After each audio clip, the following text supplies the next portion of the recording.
అక్క, జీవితం విలువ అంటే ఏంటి? జీవితం విలువ అంటే ఒక ఎగ్జాంపుల్ చూపిస్తాను మీకు. ఇది తీసుకెళ్ళి మార్కెట్లో అందరూ చూపించండి, ఏం చెప్పకండి, ఏమడిగినా ఇలా చూపించండి. అమ్మా దాని కాస్ట్ ఎంతమ్మా? 500. అమ్మ నా వల్ల కాదు, అంత రేటు పెట్టి ఎలా కొనగలం? అక్క అక్క, ఎంత అని అడిగితే 500 అన్నారు. అయితే మీరు ఇప్పుడు ఈ డైమండ్ తీసుకెళ్ళి మ్యూజియంలో ఉండండి. మ్యూజియంలో కూడా ఇప్పుడు వాళ్ళ కాస్ట్ అడుగుదాం.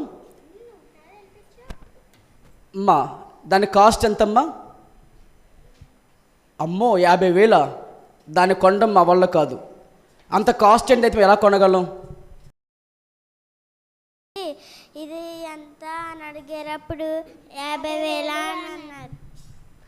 అయితే ఇప్పుడు గోల్డ్ షాప్కి వెళ్ళండి. గోల్డ్ షాప్లో దీనికి ఖరీదు ఎంత చూద్దాం. అమ్మా ఎంతమ్మా దాని కాస్ట్ ఎంతమ్మా? అమ్మో 50 లక్షలా? 50 లక్షలు పెట్టి మేము దాన్ని కొనగలమా? మా వల్ల కాదమ్మా. అక్క, మళ్ళీ ఇంకో అంకుల్ వచ్చి 50 లక్షలా అని అన్నారు.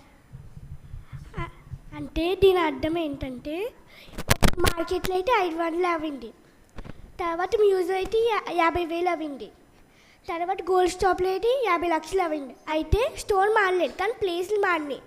అంటే మనం ఇప్పుడు దేవుడి చేతిలో ఉంటే మన వాల్యూ ఉంటుంది, కానీ ఇప్పుడు ఈ లోకల్ చేతిలో ఉన్న సాధారణ చేతిలో ఉన్న మన విలువ ఉండదు. అది దీని అర్థం.